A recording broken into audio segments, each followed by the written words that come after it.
This topic in my monologue will be complicated. I'm going to give some answers, but also ask a lot of questions. I support generous immigration, but immigration must be legal, structured, and limited to honor the honest applicants who have done it the long, tough way and who are doing it right now the long, tough way. And now, The Edwin Black Show.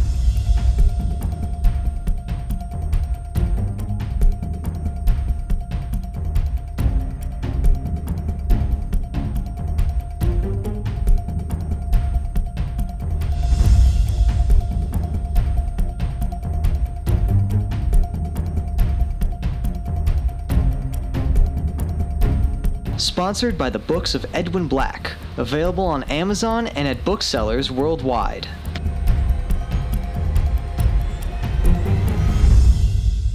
And now, here's Edwin.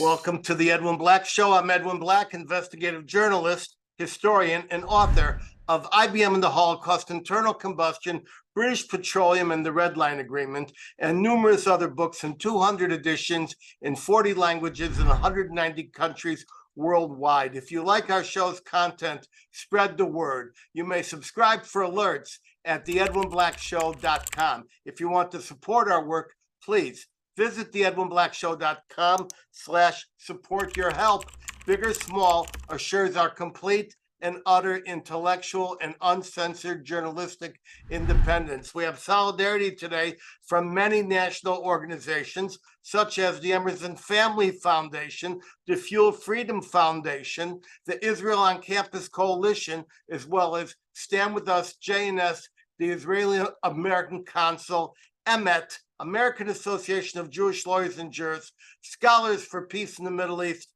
ZOA Michigan, the Gross Family Center, Americans for Peace and Tolerance, and plenty more. Thank you, everyone. That said, I and my panelists only speak for myself and themselves and for history.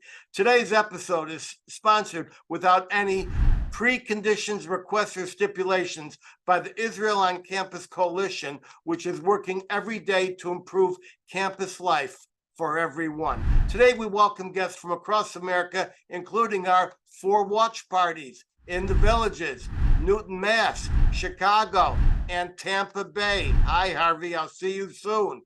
Overseas, I see viewers logged on from Australia still, New Zealand, Sweden once again, Holland, France, Spain, Italy, Germany, I think South Africa, Great Britain, Canada, of course, Israel, Morocco, Mexico, Brazil, Argentina, I think, and other countries. If you have a question limited to today's topic, place one short sentence in Zoom's QA feature. The Edwin Black Show, along with our YouTube site, is global and fast growing, enjoying many tens of thousands of views. We speak frankly and without partisanship to a fragmented world, seeking better understanding of our tormented past, our present, very, very tense, and a future still uncertain. And remember, we will not be censored. By the way, stay tuned for my special word of wisdom at the very end of the show, just before I sign off. We'll get to our main, impossibly challenging topic, the immigration crisis, in a few minutes after some brief announcements, plus our items from the week. Announcements. At the Edwin Black Show and our companion YouTube site, we have just released 3 newly edited and visually gripping episodes. First, we dig back and recall that Vermont is America's most anti-Semitic and anti-Israel state, and we document with visual punch how the Burlington City Council afflicted America's Jews on their days of awe. That's the eve of Yom Kippur. See the episode and remember, good people should boycott all Vermont goods, services, and vacations. Second, a revelatory chunk of truth on electric vehicles, past, present, and future. Third, our brutal confrontation with the question so many are asking, are we witnessing the fall of the American empire? And a warning, the images and documentation in this episode are quite brutal. See them all and hundreds of others at theedwinblackshow.com or search YouTube for the Edwin Black Show channel. My appearance tour continues across America and overseas. Next month in October, I appear with Empower You of Cincinnati. Then I expect to return to Dallas for an encore presentation at the Embry Human Rights Center at SMU and other local venues in Dallas, one of my favorite cities. Then in November, I expect to be in Tampa Bay, and I'm already scheduled into spring of 2024, most notably a 3-event series in South Florida with the Gross Family Center for the Study of Anti-Semitism and the Holocaust, then a return to beautiful Mexico City for a powerful community-wide series. In March of next year, I also keynote the Canadian Privacy Conference in Ottawa. See you there, Sharon. Get details of all my appearances from edwinblack.com/events, where my team has restored scores of my prior event flyers going back to 2011. There you will see information on my many presentations at universities, from Harvard to UCLA, before legislatures, from the British Parliament to the Israeli Knesset, in cities from Sydney, Australia to Brussels to Jerusalem. It's a powerful reminder to me of my journey to reach you, my readers and viewers. And let's meet up in your city. Now, some major items from the week. Due to our time constraints, I can only cover a few of the many that attracted our attention. Our weekly AI update. First of the many daily threats that we monitor here at the Edwin Black Show, I have selected 2 of the most egregious.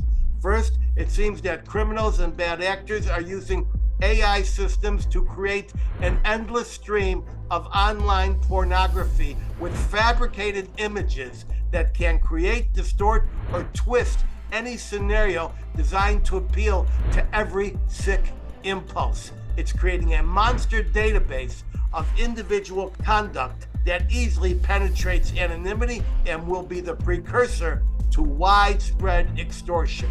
Examples of this extortion have already been deployed on many computers with threatening messages. Moreover, AI pornography has the potential to further create detached and emotionally reconstituted individuals. Second, a terrifying development, AI managed acoustic spying. You cover your webcams for privacy. But now we see from Great Britain AI-controlled microphones that capture the sound of your keyboard, detecting your typing with an accuracy of 95%. In Zoom, the accuracy drops slightly to 93%. Every password and private sentence can be captured. Similar threats come from your smart TV when equipped with voice recognition software and even hidden cameras, just like mine. Samsung TV's privacy policy states, take this down, quote, if your spoken words include personal or other sensitive information, that information will be among the data captured and transmitted to a third party through the use of voice recognition, close quote. That's a quote from Samsung TV. So blow up the servers before the servers blow you up. And now it's time to do our items from the week, and what a week it's been. Quickly, item 1, the transgender intrusion on women's sports continues and becomes a violent and censorship-laden flashpoint. A female athlete, Sophia Laurie, standing up for women's sports, was shouted down and then ejected from her own talk at a California library when she referred to men in women's sports, that's a quote, which they claimed was misgendering. Some may remember that recently, a stocky, bushy-bearded, and muscular man with monster arms declared himself a transgendered female, then entered a women's weightlifting competition in Canada where he won the prize and smashed all records. This is a fraud. We make efforts to respect, tolerate, and welcome people, regardless of their personal identification. But everywhere we see stealing, expropriating, and masquerading with identities for motives beyond personality conflict and mental anguish. That is where we draw the line to protect society. Yes, we see these online people changing their racial identity, national identity, and other identities for many reasons. But as I've said, we understand that when Rachel Dolezal, of white European extraction, claims to be an African American, that's her personal choice. We need to respect and tolerate other people's personal identity choices. Okay, but she can't then go into the legal arena and ask for reparations or 40 acres and a mule. And we have seen financial gangsters try to co-opt Native American ancestry to set up gambling casinos on native land. The Nazis pilfered the identity of ancient Persians and called themselves Aryans. None of that is okay. It took generations to develop equality for women in politics, personal choice, and economic involvement, and sports. Women's sports is a protected entitlement for women, biological women. Men, if you have a male organ hanging, you are not a woman. Being a woman is more than lipstick and high heels. Real females have dreams too. They have rights too. And larger society has a right to see authentic women exercise their authentic rights, free from the latest iteration of male domination and intimidation, now under the pseudo-crime of misgendering.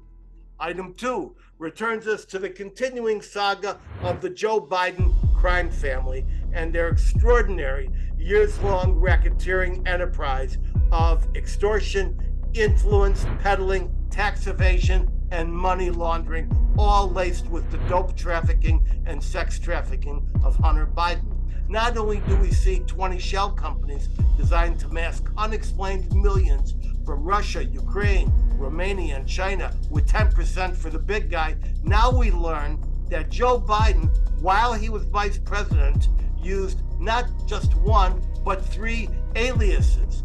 The discovered fake names, so far, 3 of them, are Robert L. Peters, Robin Ware, and J.R.B. Ware. J.R.B., you might remember, equals the initials of Joe Biden's full name. The House committee investigating Biden graft is demanding unredacted files from the National Archives that contain these fake names. There are many. One, for example, is reportedly an email from May 27, 2016, with Biden's daily schedule. But instead of being sent to the vice president's office, it is sent to Robert L. Peters at peacearchive.gov, and also to Hunter Biden. The schedule for that day, which included a copy to Hunter Biden, also included a phone call with Petro Poroshenko, at that time president of the Ukraine. In addition, it emerges that Hunter Biden was crisscrossing the globe on Air Force Two, visiting at least 30 countries, including Serbia, in furtherance of his schemes. This makes the taxpayers an accessory to his crimes. The House is expected to vote on opening an impeachment inquiry next month. Remember, there is right now a mountain of actual evidence implicating Joe Biden, but that evidence must be weighed, confirmed, and adjudicated. As the DOJ is now widely thought to be compromised, the House will soon exercise its constitutional functions. Item 3, from the maddening Israeli judicial reform protest. To refresh, Israeli anti-democratic protests from the self-assimilated, irreligious, and hyper-cool and groovy Tel Aviv-based movement continues to assemble en masse every weekend in Tel Aviv, with aerial shots showing their many tens of thousands of attendees jamming the plaza. But they can't escape the fact that they are a minority, a vocal minority, but a minority, exercising the tyranny of the minority, including economic extortion, military mutiny, and medical service disruption. They follow the research espoused by former Prime Minister Ehud Barak, who often reminds that if only 3.8% of the population, this tiny amount, persistently protests, they can force any government to capitulate and even topple. Jonathan Tobin at JNS recently asked this question: if the protesters respect democracy so much, How about respecting the landslide results of the last election? New York Mayor Eric Adams, a longtime friend of Israel who calls the Jewish state his second home, refused to be drawn in the controversy and declined to take sides when he just visited.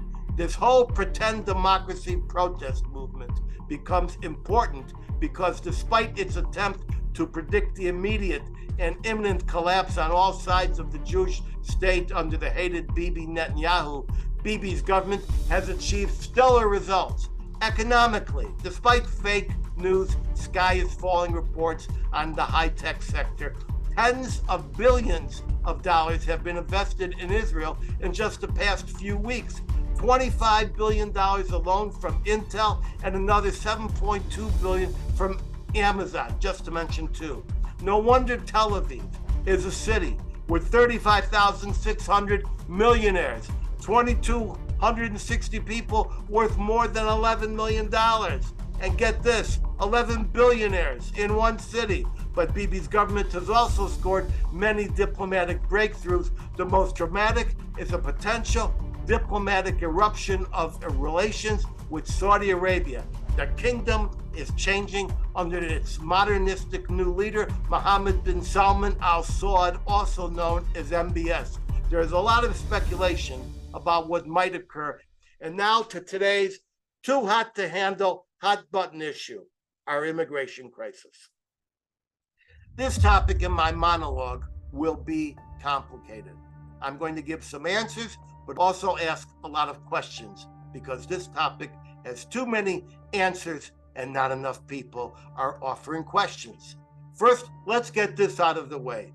I support generous immigration. I'm the son of immigrants. It is well known that my parents are Holocaust survivors. Like many thousands of others, they became displaced persons in Europe with no home and often no country to go back to. They ended up in one of many DP camps, that's displaced persons camps.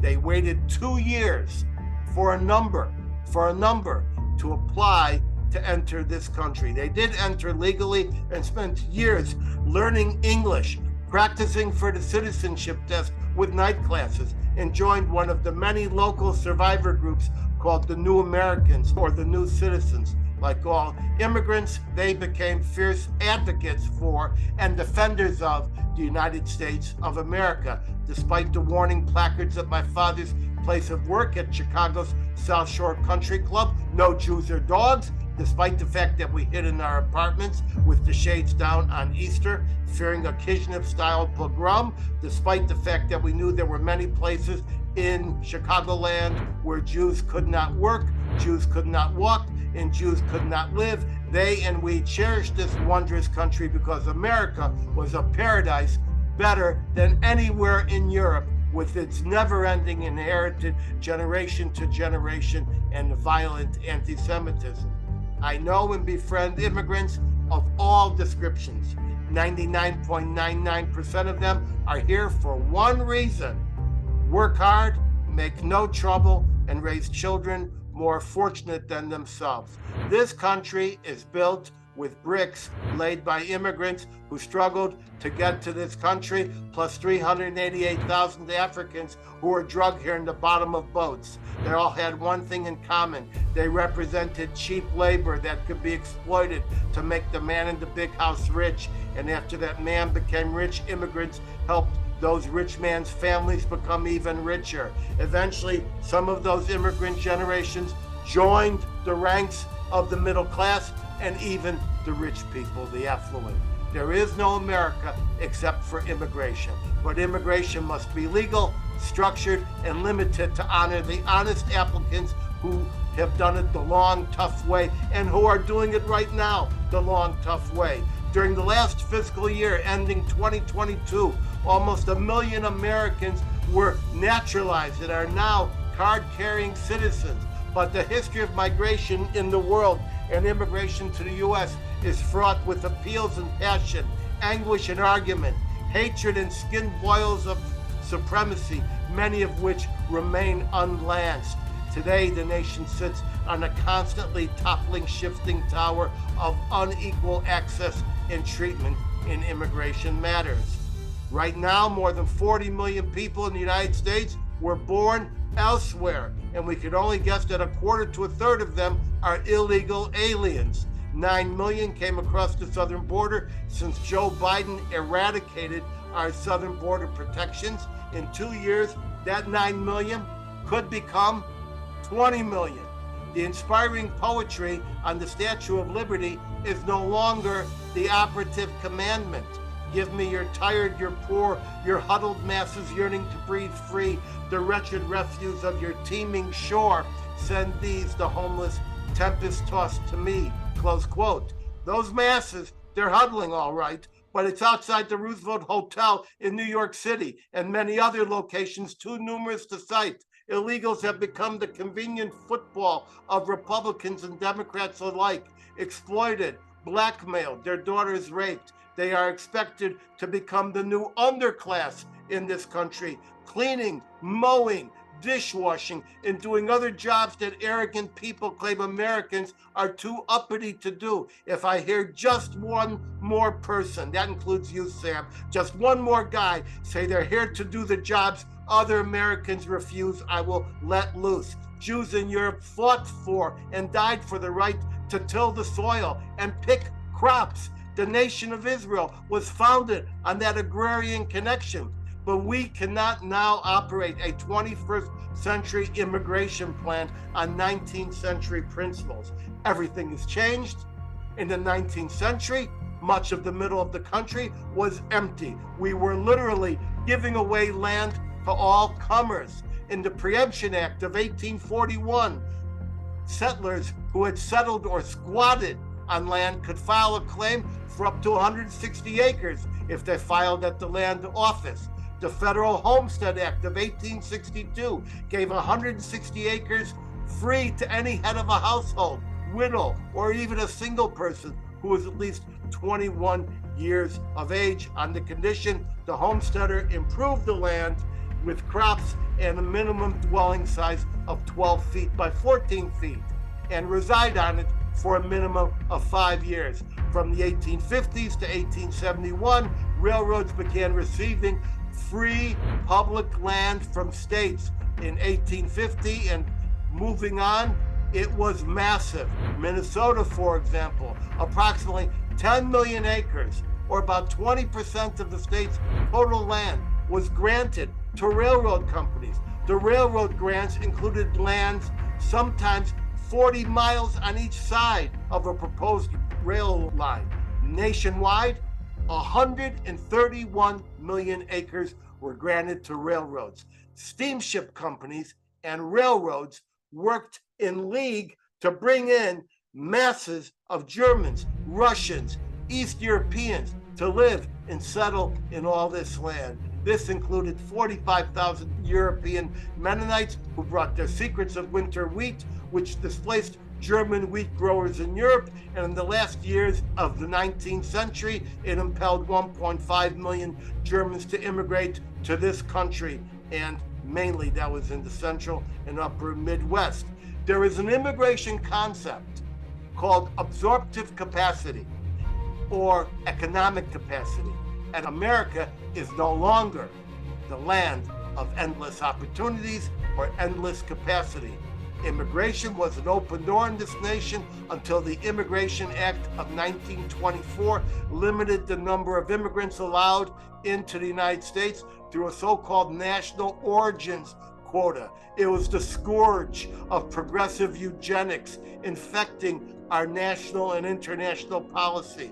The quota provided immigration visas to 2% of the total number of people of each nationality in the United States as of the 1890 National Census. And yet it completely excluded immigrants from Asia, even though they had helped build the railroads. This was a completely racist undertaking. Today, the Mexicans, Indians, and Syrians who came to this country and struggled to stay within the yellow lines until they secured green card and eventually placed their hand on their heart.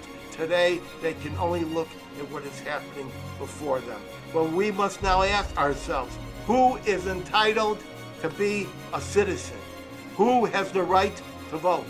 I and other scholars, including several human rights historians at Wayne State University in Michigan, have studied this question on a global basis. John McCain ran for president, a proud citizen, American, not because he was born in Arizona, but because he was born in a little sliver of land in the Panama Canal Zone.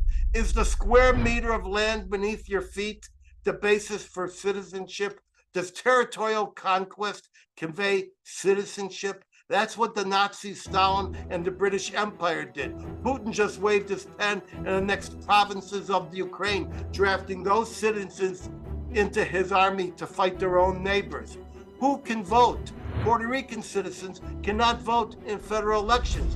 Women, all women, were citizens in this country, yet they could not vote federally until 1920. Should dreamers, those born elsewhere but brought here illegally by their parents, should they gain an electoral advantage that Puerto Ricans and citizens on Guam do not have? Should the voting age be 21 or 16? Many countries, including Canada, allow those 16 or 18 to vote federally. America is one of the few that maintains a voting age limit that varies from 16 to 21 depending on the application. Should people cast their votes based on cash incentives, as in Chicago? It's called walking around money. I was there. Presidential candidate Vivek Ramaswamy wants to think outside the box and for all intensives dispose of the box altogether. He wants to condition voting on passing a civics test. That might be better than Palm Beach Jewish people mistakenly voting for an anti-Semite because they were confused. Until we get some answers to some of these questions for ourselves as a nation, all the illegals must go back because they are illegal, and order at the border should be restored. And then we must write passionate, sensible laws. And no, it does not need to be an all or nothing, sweeping, impossible to pass piece of legislation that the Democrats and the Republicans will use as a football and a talking point. One piece at a time is acceptable, not permitting the good to be the enemy of the perfect. I've left out 90% of the questions and 99% of the suggestions. But for a further view, I turn the camera over to a learned friend, Professor Sam Edelman. Our regular historian, Chris Lovett, could not attend, but Sam will do double duty. Take the screen, Sam. Thank you, Edwin. Once again, an interesting and controversial introduction. Let's get into this directly. The first 100 years of the United States, as Edwin suggested, was really one in which there were open borders.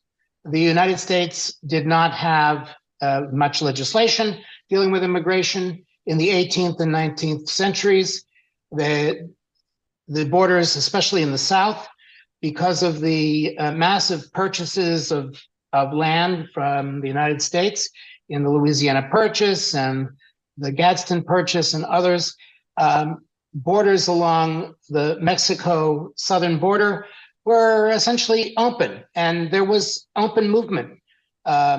Christian American, Christian moved into northern Mexico, and Mexicans, for the most part Catholics, moved into areas of the southern southwestern United States. There was open movement between the different groups. The state of New Mexico, the state of Arizona, and the state of California were all at one time either Spanish or Mexican colonies with the significant populations already existing.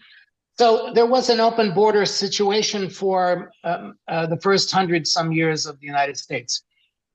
But that border was based on two issues, as Edwin quite rightly put, the issue of immigration and the issue of naturalization. And these issues were looked at separately in the first 100 years, in fact, continue to be looked at separately, although they're very integrated, as Edwin rightly pointed out.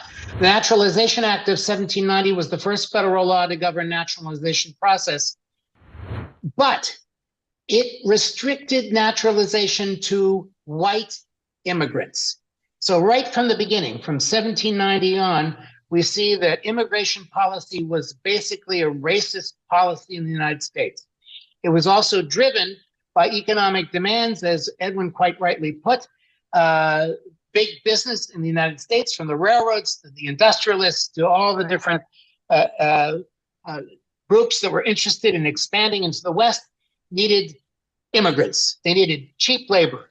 And when the Civil War ended and slavery ended, the one area in the South that had cheap labor and through slaves, it was no longer available. So what was available were masses of immigrants wanting to leave Europe and Asia to come to the United States and work. And that became the immigration policy of the United States. It was based on economic need driven by industrialists. These were disposable people in their mind. They were simply tools. Nevertheless, a series of rules and laws after the Civil Rights Act of 1866, which granted individuals born within the United States automatic citizenship because of slavery. This right was written into the Constitution under the Citizenship Clause in 1868, and a naturalization process was expanded to include all African Americans in the Naturalization Act by 1870. But immigration from China was explicitly banned by the Chinese Exclusion Act in 1882. Nevertheless, by 1898, the Supreme Court ruled in the United States versus Wong Kim Ark that birthright citizenship could be applied to the children of Chinese immigrants. All these things are part and parcel of what was going on in the United States at that time. There were anti-immigrant groups right from the beginning of in the 1850s. The Know Nothings party was essentially, or also called the American Party, was basically an anti-immigration, misogynistic, anti-Catholic, anti-Semitic organization that fostered much of the anti-immigration activities. So the anti-immigration ideas of the Know Nothings have been translated into a variety of different political motives, political groups, even through to today. I only have a minute and a few minutes left, and I want to talk about how we got to where we are today with the immigration policies. The anti-immigration movement in the United States in the 21st century, in the 20th century, really took hold in California, of all places, in the 1990s, when a group of Republicans under then Governor Pete Wilson took this on as a political idea. He was pushed by a Republican Assemblyman Dick Montjoy of Monrovia, who put forward Proposition 187. Now, I was in California at that time. I was a young college professor and teaching about the Holocaust. And I was curious at that moment about the situation. I'm going to need an extra minute, Edwin. Curious about the language that was being used in Prop 187. And I began to look at the language used by the Ku Klux Klan in the 1920s and 30s to advocate anti-Semitic stopping of Jewish immigration through the 1930s into the 1940s, and also looked at writings by the John Birch Society and a relatively little unknown relatively young neo-Nazi whose name was Tom Metzger, who was a part of he was an American white supremacist, neo-Nazi skinhead, and the leader and also a Klansman. And he founded the White Aryan Resistance War. When you look at wars, literature, and materials, and talking about immigration, you see a direct linguistic language connection between what Tom Metzger and the White Aryan Resistance, the John Birch Society, the Silver Shirts of William Paley, and the Ku Klux Klan all said began to be written up into Prop 187. And that was the moment that racism, bigotry, and anti-Semitism began to color completely the late 20th century, early 21st century rhetoric surrounding immigration. Edwin is absolutely correct in the problem that we're confronting. We have permitted racism, bigotry, and intolerance to focus on direct needs that we have in governing our borders. Who's coming to the United States? Many of these people are coming for economic reasons, and many are coming out of human rights concerns. We need to better separate those two interests. Economic rights could be solved by having a worker program developed like the worker programs that were developed in the 1960s and 70s and into the early 80s and were abandoned under a variety of both Democratic and Republican administrations. A full worker program, temporary worker visas coming in to service the needs of work that has to be done in the fields or in the resorts or wherever. Temporary, 3-4 years, you're out, come back later, make your money, whatever. That's one thing. But then there is also the huge amount of human rights issues that America, since the 1960s and 70s and 80s, has been very much involved in, and Edwin, as a human rights specialist, knows this very well.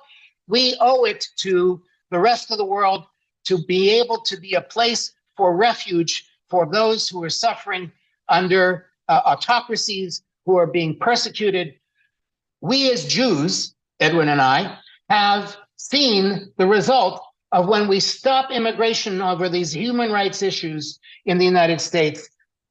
America closed its borders to Jewish immigration just at the time that Jews needed it the most. That gave the Nazis permission to continue their final solution, which ended in the murder of 6 million Jews. That is a weight on our shoulders, and we have an ethical, moral responsibility to find a way to separate the economic interests of immigrants from the human rights issues of immigrants, and to support both in an ethical and balanced way. And I'll stop there. I'm a couple minutes over. Sorry, Edwin. Oh boy, Sam, what a stirring presentation. And I think you still are a young professor, but not in California. I made a couple of notes, and I actually learned a great deal from what you said. And you brought up a very painful subject. How is it? At what point, and you claimed to identify the point, when a legitimate need, a legitimate demographic matter became a trigger for racist ideology? You talked about Tom Metzger, this big Aryan Nations guy. It's interesting. My wife will remember because she saw me on Oprah Winfrey. Tom Metzger was in the audience when I exposed the skinheads on the Oprah Winfrey show, and went like this to me. He said, "I'm going to kill you," to which I said, "Meet me after the show." But the fact that this nasty language seeps into the actual legislation, and you find this, I find this very troubling. I'd like to get that comparison. I'd like Eve to post it in our show notes. Now, you didn't mention, I know you didn't have time to mention, Operation Wetback. Do you remember that one? So yes. Tell us about Operation Wetback. And by the way, ladies and gentlemen, that was the actual name, the formal name of Eisenhower's policy. Go ahead. Yeah, it was a policy to permit workers to come in, mostly from Mexico, but also from other places in Latin America, for brief periods of time to work the fields. It was a troubling policy. The idea behind it was a good one, but the way in which it was implemented was totally without any kind of ethical, moral boundaries.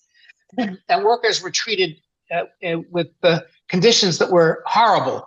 That led to, in fact, in I think it was 1960, Edward R. Murrow and CBS doing the wonderful CBS production where they talked about hunger in America and looked at the plight of farm workers in the United States, and also led to the development of the Farm Workers Union in many ways. The idea, the concept was a good concept and should be used. The way it was implemented was racist, bigoted, manipulatory, and it was only used by the farmers and landowners to expropriate work out of poor people who didn't know any better or who could not do anything else. And so it was a program that was deeply troubled. Nevertheless, it has a kernel of a good idea in the beginning to bring workers with a living wage, with infrastructure to support them, to the United States to fulfill the needs of various areas of employment that are underemployed, where general Americans, I know, Edwin, you don't like to hear this, but where general Americans don't want to work. They clearly don't want to work in farm worker activities or in hospitality and cleaning rooms and things of that sort. Nevertheless, it's a very important industry. The other side of this is the high-tech industry. We cannot produce enough engineers and technologists to satisfy the needs of this exploding industry, and we need to be able to bring in tech workers from outside of the United States who are trained and can do it, and not necessarily make them into citizens, but to give them a work permit for X number of years to take care of the needs and let them go back home, let them take their experience back home and help develop there, but not necessarily naturalizing. And a certain percentage of each of these groups could become naturalized. The dreamers is a whole other issue, Edwin, that you and I may not agree with, but I think needs to be dealt with because they represent a different kind of problem. All right. Now, you've been talking about these guest workers. Now, there's a term called Gastarbeiter or guest worker, which is very common. What is the problem? They need to come across the border. Why not treat them properly, pay them humanely, and yes, and give them a work permit? What is the problem? And the funny thing is, you mentioned, and many people do, oh, we don't want to have Americans making the beds and being the chambermaids. Yet when you go to Cape May in New Jersey, all the chambermaids are from Wales, from one town in Wales, I believe it is. So, I mean, there's nothing wrong with giving our children, our generation, the pride of labor, the pride of the harvest. Certainly, there's one man at the head of the family farm, who's driving through with pride. I also want to mention, I don't want it to go, that your comment about a wall against immigrants, helping the immigrants, was an active enzyme in the destruction of the Jews in the Holocaust. And I just want to make this clear, that the man responsible for that was Harry Laughlin of the Carnegie Institution, who was deputized as some kind of a non-existent federal eugenics officer. I know the exactly. Holocaust historians have not written about this. They say, oh, why couldn't I get a passport and a visa? And he went around to these consulates from the Carnegie Institution and explained that the Jews were not part of any quota system under the 1924 Immigration Act, but they were themselves a racial stock that had to be minimized and kept out of the country. Of course, he was a great Nazi, and he got an award from the Nazi government in 1937 for his help in creating the Nuremberg laws. Now, let's go to our questions. And I just want to say that we're a little blessed here to have the wisdom of Sam and his great knowledge. So the watch party in the villages, and I know that Sam knows where the villages are. And my neighbors.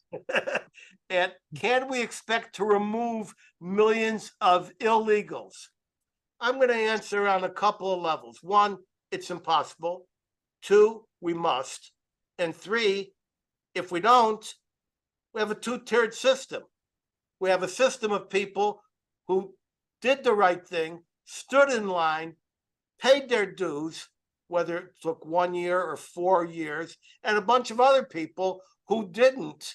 So I know what we should do, which is get them all out, but I don't know if it could ever be done. What are we supposed to do? March in to San Francisco with buses and handcuff 1 million people and with their kids screaming? Sam, what do you say? That's would be unconscionable. There has to be a different way. And in fact, there is a different way, although the term is not liked by the Republicans very much. And that way is to declare an amnesty. This amnesty would be for a brief period of time, but it would be a way in which those people are here. We have to deal with them. They're here. There's not a lot we can do unless we want to turn ourselves into an autocracy of some sort, or become like this Russia today. We don't want to do that. We don't want to become Nazis or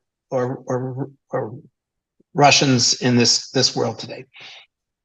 The reality is that while we may rail against immigration, both legal and illegal immigration has become an engine of economic development in the United States. For legal immigrants, no sweat. They get a green card, they pay their taxes, they can do their education, they've got legal stuff. But for illegal immigrants, they don't get those kinds of benefits, yet they still pay the taxes. They're still paying into Social Security with numbers that aren't their own. Sam, that Social Security is being stolen from. Wait a second. There's questions about that part, Edwin. Whether they, for the most part, illegal immigrants are afraid to declare anything. They want to stay under the radar. They don't want to get the police to notice them. They don't want to be thrown out, so they try everything they can to stay under the radar, and that leads to expropriation on the part of those who employ them, who manipulate them, who put more fear into them because they'll be deported. Nevertheless, those illegal immigrants who have stayed here for many, many years, those illegal immigrants have created a whole economy of development in the United States that's been relatively important. We cannot underestimate the role of the immigrant in being the engine driving American wealth, development, economy, technology, and innovation. It's very important. We now have to find a way for Republicans and Democrats and independents to stop crapping on each other over the issue of immigration. When Trump walked down that elevator and did what he did, he exacerbated and took and mainstreamed the ideas that I was talking about, that the governor of California, Pete Wilson mainstreamed those racist ideas. And that became the sine qua non central part of Republican policies. That needs to end today. I would just say that I wish that people could hear the first part of your comments, because it basically breaks it down to a needs situation. We need what they have. All we want to do is regularize it. We don't want to get rid of the airplane. We just want the airplane to land at an understood time. However, nice as you are, I will disagree about the border wall. I think the only thing wrong with the border wall is it's not finished, but we can argue over that another time. Now we have another question, because you talked about the economy that comes from these people. Now it's interesting because Rita asked a question here. She's in Century City, which is Los Angeles, which is loaded with immigrants, illegal and otherwise. And she says, please address the amount of money sent back to the illegals' country. Now, I'm going to give you a word here that Sam knows, and some people do, but most people don't know, that the number one economic lifeblood of Mexico, their main economic factor, is a word called remittances. And that means that the uncles and sons and nieces and aunts who are toiling in the field, working in the sweatshop, mowing the lawn, all these different things, they're going to Western Union once a week, twice a week. They get ripped off at Western Union because they can't have a bank account. They send remittances back home. And remittances is more economic influx to Mexico than oil and tourism. So the point is, when you say they create an economic wherewithal, do they create it for America or do they siphon it back home? It's an interesting thought. What do you say, Sam? Both. They do both. They're sending money back to Mexico, Guatemala, El Salvador, et cetera, et cetera, et cetera. But they're also paying taxes in the United States and getting no benefit from those taxes. They do both. They're being exploited on both ends, both by their families, by the governments that countries they come from, and then they're being exploited once again in being from the American side, because they get no benefits out of those, or little benefits. Some may get some benefits, but little benefits out of that. There's got to be a better way of doing this. Something hit me. My great grandfather came to the United States in the 1890s, and he came by himself. He left a family, a huge family in Belarus, and went to work in Altoona, Pennsylvania for the Pennsylvania Railroad. And every penny that he made that he didn't pay to the government and to taxes and to whatever local, he put into bringing every one of his wife and all of his children and his relatives and other villagers from the same village back to Altoona, Pennsylvania between the 1890s and the 1920s. He did that. That was where the money went. For these immigrants, that's not what they can do anymore. They can't do that to bring them to the United States. So they're sending the money back to their countries to support their families there. And yes, that is a big part of the money that goes in many immigrants. When you talk to Filipinos, for example, in Israel, where does the money that the Filipino men and women who are helping the Israeli elderly and Israeli society and a whole bunch of different things, who are doing the nursing and doctors, that money goes back to the Philippines to keep their families together and support their families. And there's got to be a better way at doing this. The Israelis, in some ways, are dealing with immigration in a far better way than we do. Even though there's some problems, they have limitations on who can come in. They know an immigrant comes to, a worker comes to Israel on a contract. They're there for a period of time, and then that contract ends and they go back. Some stay illegally.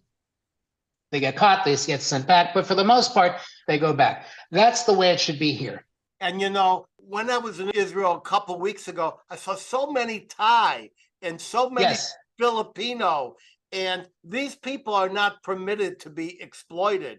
They're getting the same dollar as the Israeli teenager or young man, young woman right next to him at the Tel Aviv Hilton or wherever it Absolutely. is. I'm just getting angry that you and I can discuss this rationally, and somehow there is this racist gamma ray trying to penetrate into it. Let's get to the next question from Eve in Jersey. Why are business owners who hire illegal immigrants generally not punished, even the ones that fake the documents? Sam, speak for us. Go ahead.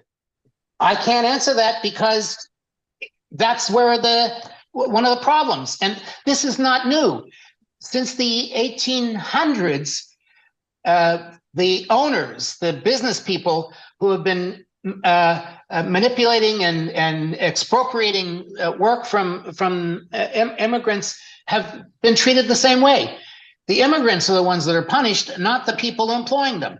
So yes, Eve, you're absolutely correct. That's a problem. And it doesn't matter whether it's Republican or Democratic administration, they have huge lobbies. And because they have huge lobbies, they get away with stuff that they should not be getting away with. Now, that's one of the ways in which we can crack down on illegal immigration, because someone is out there for hiring the illegal farm workers. Somebody is out there hiring the illegal men and women who work in the hospitality industry. Okay. All right. Here's another question.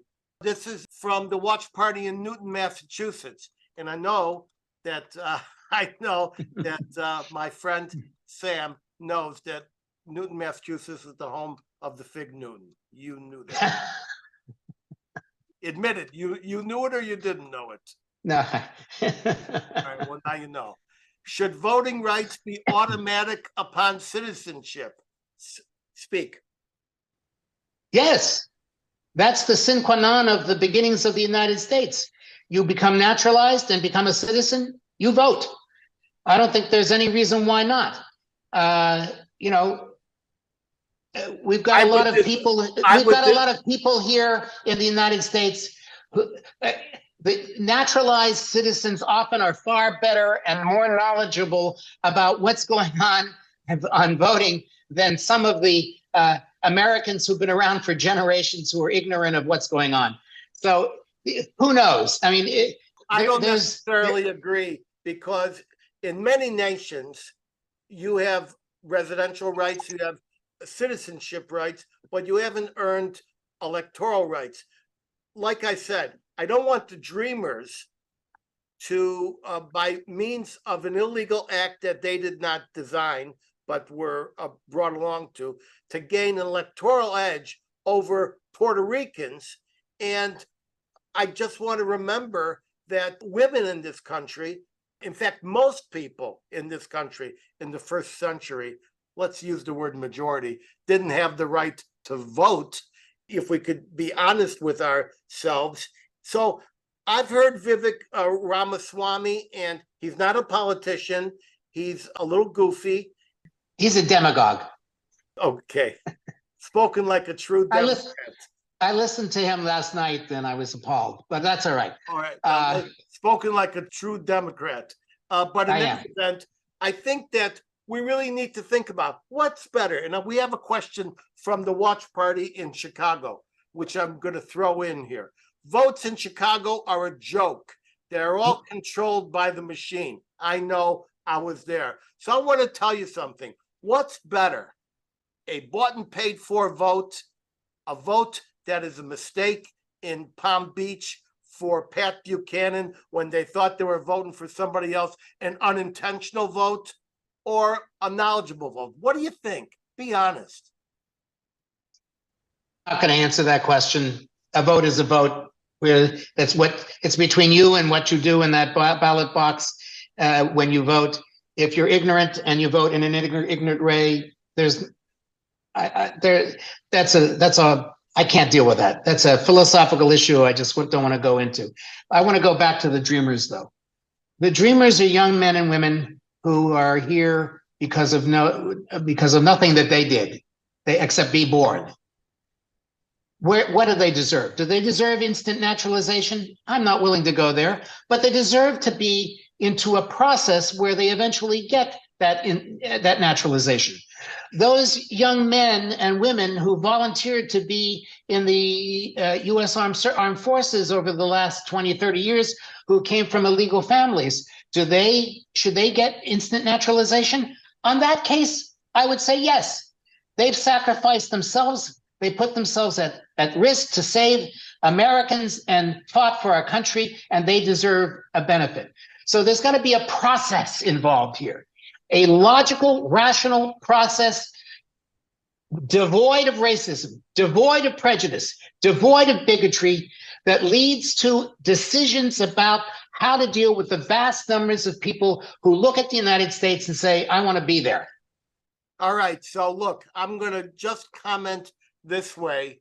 You're asking for reason and rational action, and so am I. And we're not going to get it. We are not going to get it. And remember something, well, they earned it. Look, Black people fought in World War I, and functionally they were left out of the vote. Black people fought in World War II. Functionally, they were left out of the vote. And so whether or not they earned it or not, it seems that there's nobody in this two-party system who can scientifically say, this is what we have, this is what we need, and this is what we're going to do. And they do it shtickle by shtickle, piece by piece, block by block. And so we're screwed. Edwin, there are think tanks out there like the Rand Corporation and others like it who have been over decades now trying to figure out ways in which to resolve this problem. There are solutions available. There have been available for decades. There has just been no willingness either on the part of the Republicans or the Democrats, or when neither party has had the ability to pass legislation to put these good ideas, and they're really good ideas, into effect.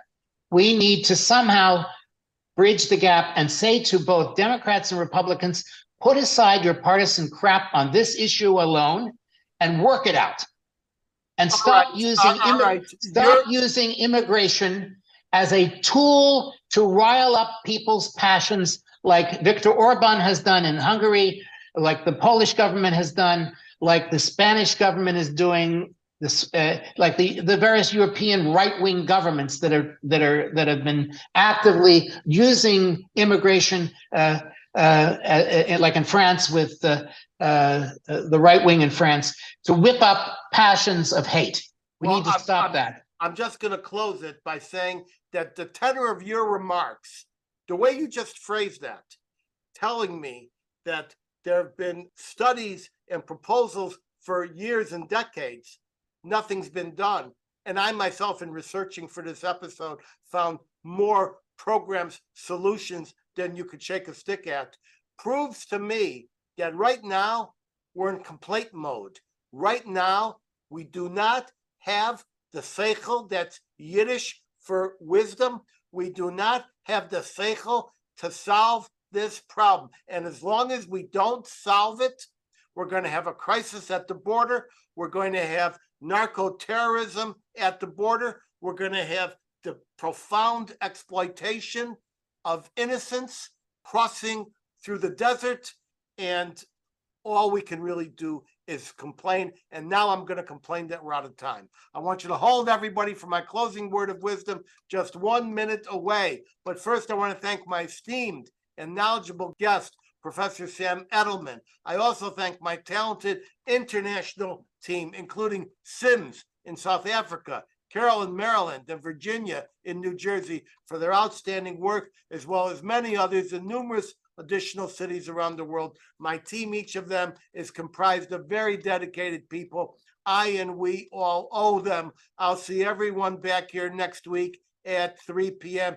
Eastern. You want to be a friend of the Edwin Black Show? Go to the edwinblackshow.com/support. Keep me independent. You want to hear me in person? Watch my website for events. I've just came back from Israel. Last month I was working in Washington, D.C. You can consult my events page at edwinblack.com. And my senior producer tells me I will not be here next week because I'm on hiatus. I'm going up to New York. So I'll see you in 2 weeks. Until I do see you again, head over to any Barnes & Noble in the USA or any Amazon, Walmart, Apple, or Kobo platform in 190 countries across this roiling, toiling, boiling planet, where you can find any of my 200 book editions, such as IBM and the Holocaust, soon to be a major Hollywood blockbuster. I only need God to finalize on 2 union strikes. You want an autographed copy? Hit my personal newly redesigned website, edwinblack.com, and click books. Thank you, Wes. Get access alerts to participate live in future shows at the edwinblackshow.com. You'll see a much enhanced and exquisitely produced version of this show and prior episodes by subscribing to our YouTube channel at the Edwin Black Show. Click the notification button like tens of thousands of others have. You will love them. We put new ones up each week, produced by a bold international crew. Follow me at Edwin Black Book on Twitter and Facebook. And now, for my closing word of wisdom, all of us are mere dots, but together the dots make up a great mystical image. Thank you, world. I'm zooming out. Bless all of you.